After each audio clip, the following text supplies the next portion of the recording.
I'm Ludovico. I'm part of the database development. I live here in Switzerland, but I'm working for the headquarters.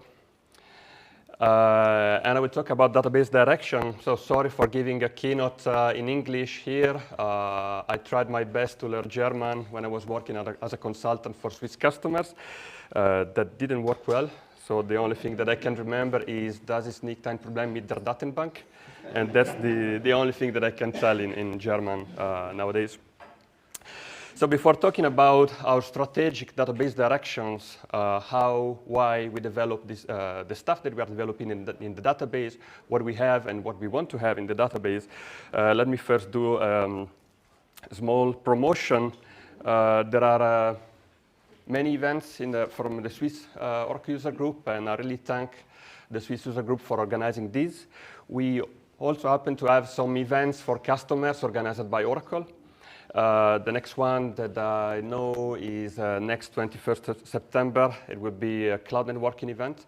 If you want to attend those are regular events that we often organize. You can get the QR code or contact Stephanie that is there. You can contact her directly at the post if you are interested in any of those happenings where you can meet customers from other industries around the topic of cloud that is very popular nowadays.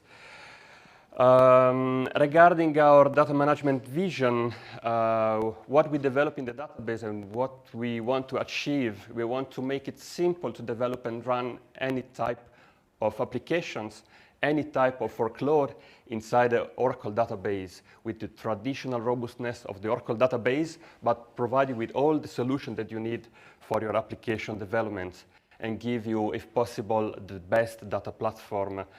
To achieve that, we have two main approaches. The first one is making the Oracle database as complete as possible with different type of data, different type of analytics, different types of workloads, but also try to make it simple.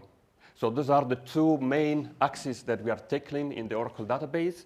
I would say we are much more advanced in the completeness of the database. We are trying to do our best with the simplicity of the database that, of course, we have the first step is, of course, the autonomous database, because it's just a REST call that you do in the cloud and you have the service and you shouldn't care about anything else but developing your application. Of course, it's not always as straightforward, but this is the direction that we are taking for the current and future developments. So let's start with the completeness of the database. Let's see what we have already inside the database and what's our vision for this part of our vision. So we want to provide the best of the breed support for all the data types. We want you to have just a single platform where you can do the different type of data workloads that I said without having to fragment the data in different databases. Because data fragmentation, we see every day. I don't know how many unproposed databases we see every day. I think that there are probably one new database per week. This is the trend that we are seeing. And we observe those databases. They are very good in their single purpose for which they are built, but they are never complete enough to encompass more use cases, more access paths, more data types. So we want to include all the different use cases that come from the industries and have them inside our platform without the need of complex pipelines, complex change data captures, and complex architecture that make your operations more and more difficult. So we want also to tackle the simplicity also from the convergent database aspect, because you just need to manage from the operational point of view a single platform that can have different data types, different types of analytics and workloads. We will see some of them. For example, for data, we have the historical relational data. We have property graph databases. We can access Parquet files and blockchain for the structured data, but also semi-structured or unstructured data like text or XML, JSON, and geospatial. And we want to make all those data types included in our standard database offering. If you remember, Oracle Special, for example, was an extra cost option. and we removed that option to make it part of the database itself. So from the development perspective, we wanted to give all those features inside the base database offering. And to give an example about the different options that you do, I mean, the different data types that you can have in your database, all with a single entry point, that is the Oracle database, that is the Oracle, SQL, dialect. Most of the time, those features are out of the standard, but we collaborate with the standards to include as many features as possible, because we create new features in SQL, and we want to include that inside the SQL standards. So in this, in the first example here, we have, for example, adding JSON to a table. We want to do, better JSON than our competitors, better JSON than MongoDB, included in the SQL dialect, and have a straightforward access to JSON from the SQL, not only by accessing elements in the JSON from select statement, but also complex transformations and complex analytics inside the JSON documents themselves. Or having text functionalities like the fuzzy text search or the graph analytics. We are in 23C introducing a property graph inside a database. This has been added also thanks to the work of the Oracle development inside the SQL 2023 standards with the new, let's say, dialect that is called SQL PGQ, where you can create graph views on top of relational tables and query that relational data as a property graph database. We will have that embedded inside the database. We already have it outside of the database before 23C with the graph, property graph server.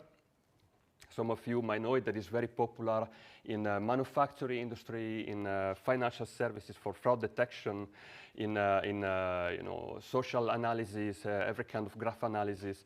It's a very popular language and framework, and we want to make it better than our competitors that are built on purpose. For example, Neo4j, we want to be faster than Neo4j, for example. And of course, you will always have some use cases where those purpose-built databases will be better, but it's really, the use cases are really narrow, and we want to make them broader by having more functionalities and, of course, the completeness of the Oracle database. And of course, well, blockchain databases, we have many, many features. Those are just a few examples. We want completeness also for many types of workload. Talking about transactional workload, we have the traditional OLTP database that comes from before I was born, probably. But also we have fast ingestion for IoT to get fast data from multiple IoT devices, or temporal data, or geo-distributed data. Then we might discuss about the geo-distribution of the Oracle database. We have competitors that claim that they do better because they distribute data in different ways. We are also getting there. If we find a customer that has a particular solution that solves problems in the industry that we don't, we want to get there and give you everything inside the same database, so that you don't need to hire new people, train people, and disperse your data over many, many technologies that at some point maybe will fail, while we have proven over 40 years and more that Oracle database is still there and is still competitive. And different type of workloads, real-time analytics, traditional data warehouse, data lake, machine learning. We have models that you can train inside the database. And I'm not talking about AI because this deck is a bit old. It's a few months old. But as soon as AI became a hot topic, we started doing big investments, and there will be an announcement in 2 weeks at Cloud Wars regarding generative AI and vector functionalities inside the database. So stay tuned for more regarding artificial intelligence as well. And just to give you 2 examples of what you can do and the type of access that you can do, You can create a data model, train the data model over existing data, make it better with new data coming inside your database, and do predictions, analytical prediction over your data. Or you can use flashback functionalities to query your data in the past if you want. Or enable temporal validity inside your database to put, let's say, preemption date for your data, and have your data automatically expire and be cleaned out of the database so that you don't see it anymore. And now talking about how you access your data, how you develop your applications for your database. Of course, you can have different software architectures, different development styles, different languages. I see too many projects starting with the framework in mind or with the language in mind. Like, hey, I want to develop the next application using Angular and JavaScript and Python as a backend without thinking about the architecture too much. Those are the projects that systematically fail. So first, make sure that you have a solid architecture. Think about all the use cases, think about all the processes of your data, because the application will pass, the data will remain in your company. So be sure that you have a framework where your data stays and can live there regardless of the framework, regardless of the access to the data, the access path to the data. And to be sure that you can evolve your application and recreate your application based on the same data platform. We have all types of support for your type of applications. For example, regarding the architecture, we have, if you want to go with microservices, we have PDBs, we have database containers. If you use data mesh or events, we have change data capture, native data capture, and native event queues. If you want to rather have APIs to develop your application and just do REST calls, we provide you ORDS for the REST calls, but we also provide you with enriching the REST calls with PL SQL or now JavaScript inside the database so that you can create your JSON document, translate the JSON, and just provide the APIs to the rest of your application.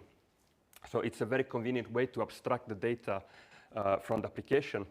And we have native operators as well. And then we give you many languages, many drivers. Some of the drivers are native by Oracle. We have the native JDBC Fin driver, of course. We also have now a native Python driver for the Oracle database. But with OCI driver, we also provide drivers for many different languages. Sometimes they do not come from Oracle because we cannot create drivers for all the possible languages. I don't know how many there are, but at least for the most important. And there are always third-party companies that eventually create drivers for Oracle for their own particular language.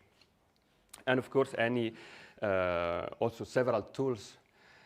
We provide development tools, but we provide also low-code development like Apex that is more and more popular, and we develop a lot with Apex. Also for the non-database part of Oracle, you know that Oracle is in healthcare, is in several industries. We have the global units that take care of food and beverage, whatever. We start developing more and more with Apex and less with other technologies. All of that on top of the traditional robustness of the database. Robustness and scalability. Think about scalability. We don't just scale vertically, we scale horizontally. We can push down predicates inside Exadata. We can scale out with real application cluster, but also inside the same SQL request, we can scale out with parallelism. We have in-memory for faster access to data, columnar data, and analytics. And we have sharding that today shards data, partitions data everywhere, but we will see that there is more coming in 23C. And not to forget the robustness, the data protection, the security. Think about how in Oracle is trivial today to think about backup and restore.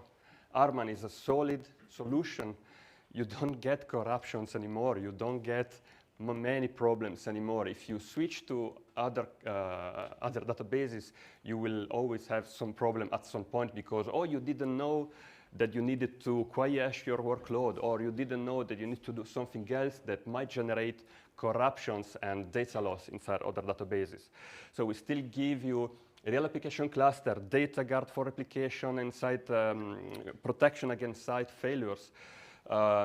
Even for the application itself, instead of evolving your application by expanding the data model and having additional code to manage multiple versions of the code, you can use addition-based redefinition to do rolling upgrades of your application without downtime.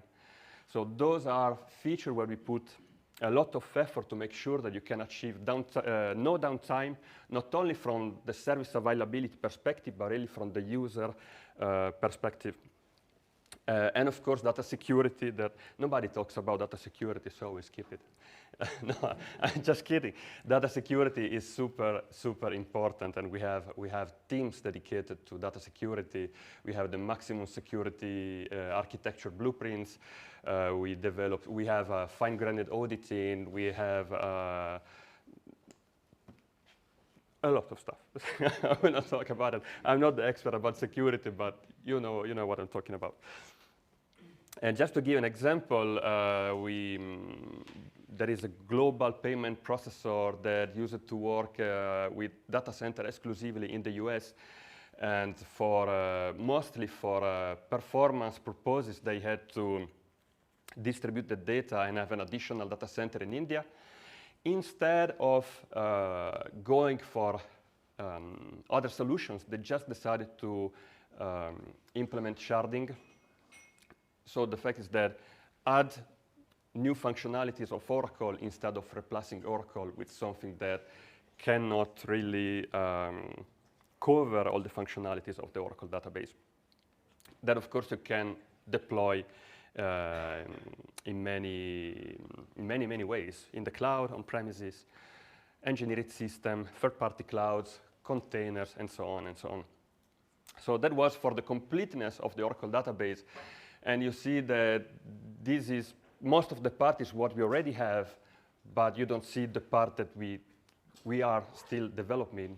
So we want really to give you something more complete and more simple. If you think about the autonomous database, we are giving you the best of the breed of our architecture, the engineered system, where you have the high availability and scalability of the Exadata infrastructure.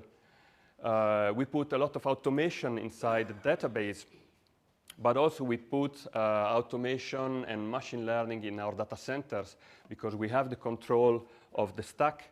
So we make it better and better. So we reduce the number of incidents, we reduce the number of interventions, and we give you a solution that is as available and fast and simple as possible.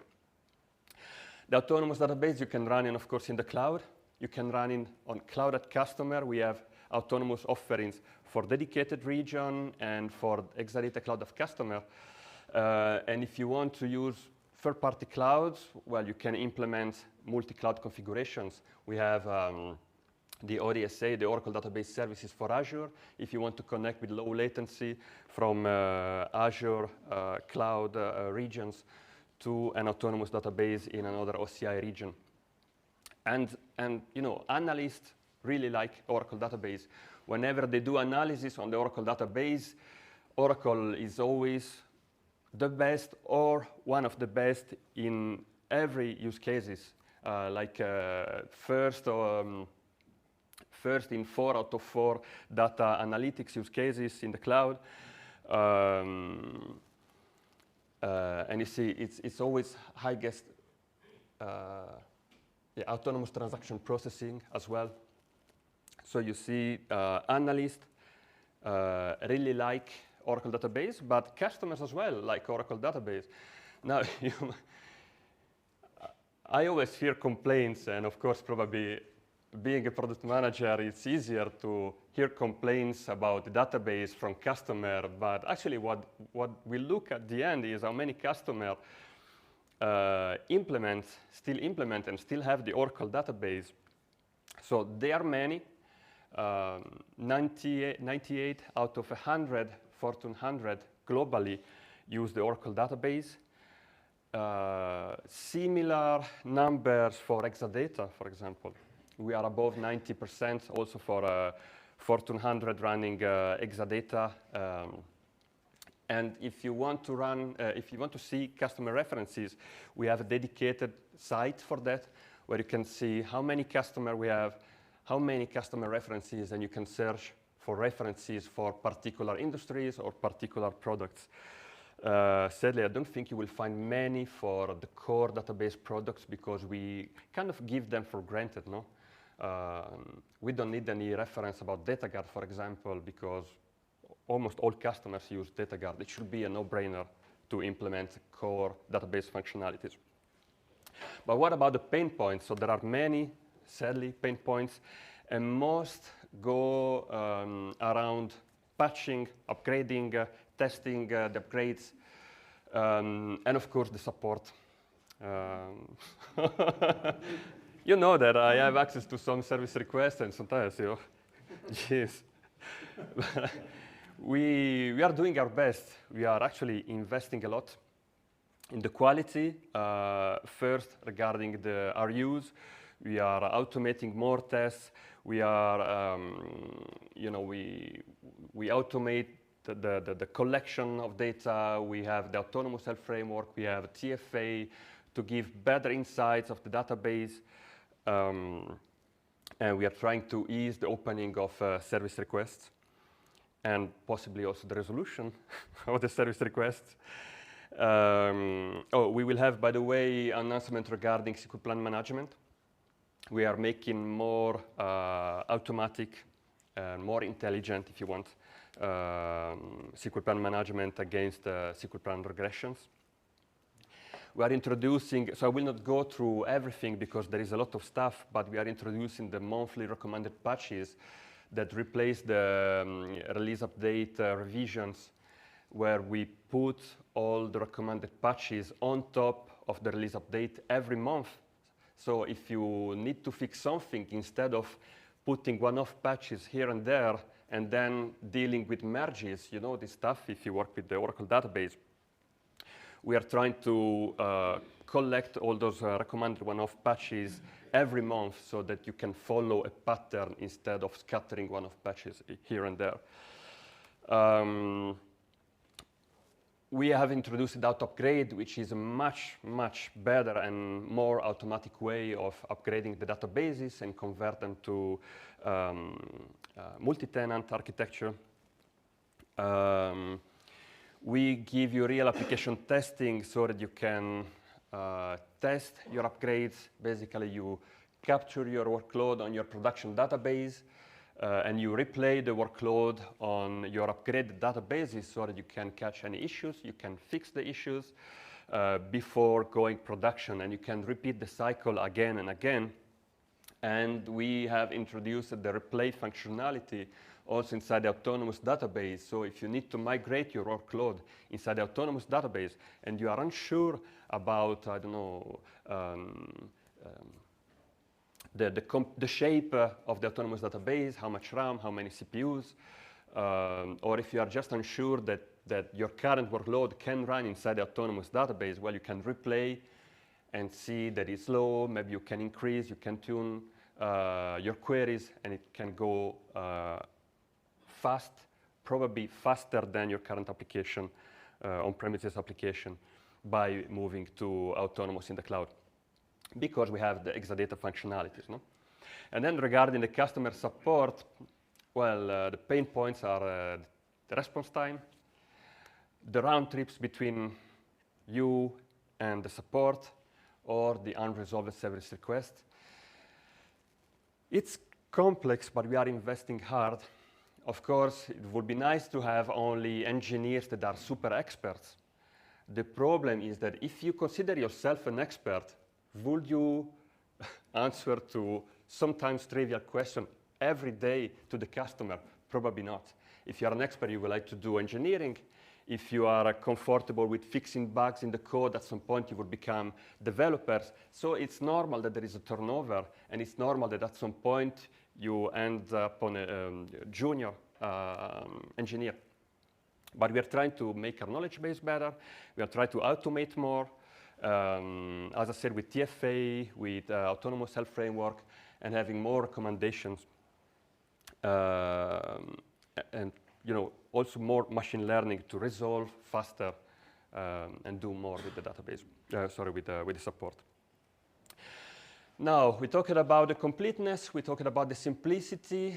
Let's talk a little bit about what's coming very, very, very soon. And to some extent, many of those functionalities are already there. There is a beta. There was a beta, forgot to remove the slide. There will be another beta because I can anticipate Oracle 23c will be released to some extent very soon. There will be missing functionalities in the very first GA release of the database. One of the missing functionality is a real application cluster. We will add real application cluster in a future release update. So we will have another cycle of beta testing for real application cluster. If you are interested and you require to have real application cluster soon and stable enough, feel free to opt in and join the beta program so you can test real application cluster today so that it will be released sooner than later. And talking about 23c, of course, most of the customers are in 19c today. I know very few customers that decided to go to 21c, and the reason is that it's not a long-term support. So there are many customers are already in trouble with upgrading 11g. So imagine customer with 21 that have to upgrade soon, probably sooner than the 11g itself. So there are all the announcements of 21c and many announcements in 23c. And as far as I remember, I've never seen a release that comes with so many new features. It's impressive. And if you ask me, I don't have the memory to even memorize a third of them. It's really an impressive number. But talking about functionalities, we decided to put the focus on developers. We want to make it simple for developers to develop the application. Sometimes just removing most points, in my opinion. For example, the fact that we will not require to select from dual anymore. I mean, it was not a big effort, but we kept having customers saying, oh, with Postgres, it's so simple, you don't need from dual. Really? Well, okay, we remove from dual. So this is part of many small improvements that we are doing, but it's a big amount of improvements. So it will be simple SQL syntax. We'll make it simpler. Also for the group bys, you can group by aliases, for example, in 23c. There are many improvements in this direction. But talking about the big improvements, there is the JSON relational duality that is, today I think it's my favorite new features, where basically you can map documents and eventually access them from the MongoDB API, but you can access JSON documents that actually map to a relational schema. And with syntax that we call GraphQL, or you can also do that with some more complex selects, you can map a relational to a JSON document. And we take care of the conversion, the insertion of the data, the update of the data. We take care of everything without you having to create PL SQL to manage this conversion between JSON and the relational data. It is super powerful, and I will talk about it at the Vox Morocco in October. So that's really nice. Simple access to data as graph. That is the property graph that I talked before inside the database. Simple transactional microservices. You can, the problem with microservices is that you cannot wait for a transaction to finish. You want to do an insert now and then another insert later, and maybe you want to have them consistent. So we are creating a way to do non-locking transactions.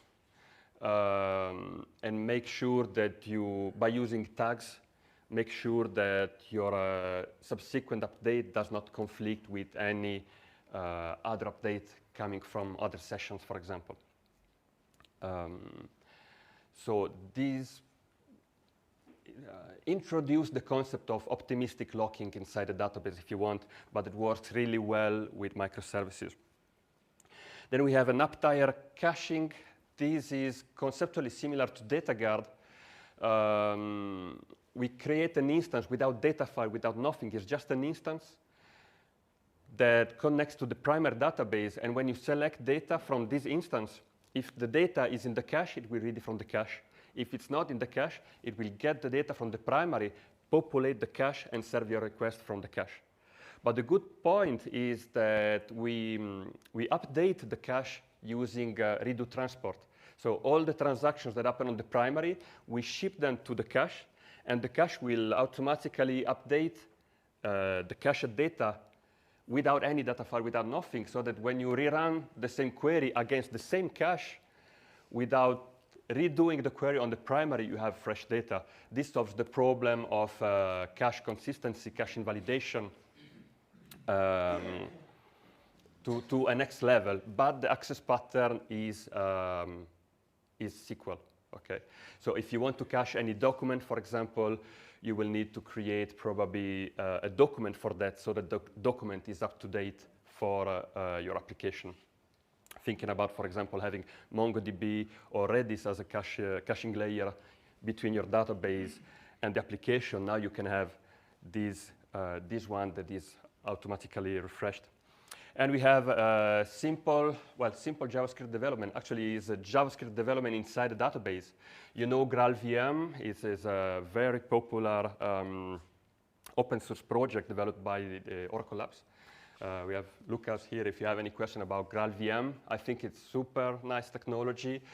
We are working on integrating GraalVM inside the database, so we give you a multi-language engine where you can program with other languages natively other than PL SQL.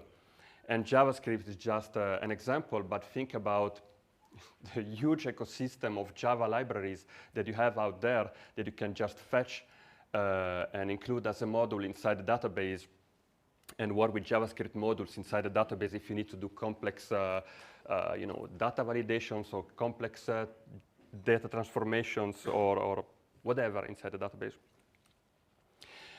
For automation and security, we are improving more and more the machine learning inside the database, including real-time statistics for the performance optimizer. So we'll put there inside the database. We'll have real-time SQL plan management, again with some machine learning to understand and predict the plan for a query. Automatic materialized views. We have seen in the cloud, in Autonomous Database, that we automatically create indexes. Now we are extending the concept to materialized views. We are improving the SQL firewall that already exists. We are introducing support for the latest encryption standards, and also integrating with the OAuth 2 authentication system with Azure Active Directory. Regarding scalability and availability, well, the first one is my favorite. Inter-instance resource management. So we had the resource manager inside the database, and probably we introduced multi-tenant because we wanted you to consolidate more inside the same box. The problem with having multiple instances is that sometimes you over-consolidate, and once you over-consolidate, you don't have a control anymore on the noisy neighbors. No? So the only way to prevent a noisy neighbor from grabbing all the resources from the system was to do the correct consolidation, where you don't have more CPU count than the number of CPUs available inside the database using inside the server using instance caging. But now with inter-resource management, you can over-provision and have the resource managers of the different databases running inside the same Oracle Home to make sure that they don't interfere and only the database with the highest priority has the right to grab resources from the others. Or you can make them all flat to make sure that all the instances inside the database have the same resource consumption. So I think this is super, super cool. I wish I had it for a few customers many years ago, but finally it's coming. We have priority for transactions where you can decide which transaction, for example, get rejected when you have deadlocks or long-running transaction. For example, we can automatically kill long-running transaction if there is a priority transaction that is waiting for it. We have lock-free column value reservation. This is a nice one. Imagine that you have an account with, let's say, $1 million. I wish I had it, but maybe you have it. So imagine you have this account and you want to withdraw some money from it, but maybe you want some confirmation. So you start withdrawing, let's say, 10K, but then you can also withdraw from another session the same amount, because what we find in the end is that you have that amount of money, so you can do both withdrawals. So we don't lock them. We just make sure that the intent of all the transaction doesn't passes the availability of your account. So that works only for numeric data types, but allows to do lock-free transaction from multiple sessions against the same row. We will have some improvement not only for DataGuard per pluggable database, but for DataGuard in general. We will see that in my session at 3 p.m. Stream 3. I think it's 3 p.m. Let me check. This is for me, so I have to check it. No, no. It's 1:55. 1:55 Stream 3. So we talk about many new announcements in DataGuard. We have rack support for Docker and Podman on, and Kubernetes, of course. And we are introducing Raft-based shard replication. So this is the next type of workload that we can run with 23C. Of course, as every new feature, there will be some limitations, but the intention is to make it more and more solid and especially with more and more features. So shard-based data replication is basically distributing data with a consensus algorithm that is called Raft, so that you can distribute your data for better scalability. Of course, there are always drawbacks. It's not the solution to everything. If you ask me, it might be source for troubles. But if you have a specific use case where you know that your application is absolutely scalable and you can go to a distributed database in this sense, well, we will provide that solution for you. And if you want to get there, database 23C, you will have to go through 19C. There is no other path around except exporting and importing data directly into 23C. Depending on the size of your database, that might be possible or not. But if you want to do a conventional upgrade, you have to go to 19C and then to 23C. Hopefully, you are on 19C already. How many are still on 11G? Or 12? 12? Everybody 19C? 19C? Yeah. Good job.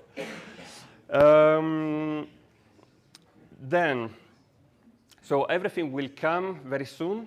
We already have 23C, I would call it the preview edition, is the developer release. So if you remember Oracle Database Express Edition, we had it in 10G, we had it in 11, we had it in 18.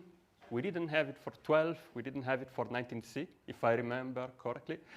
We will start having it from 23C onwards.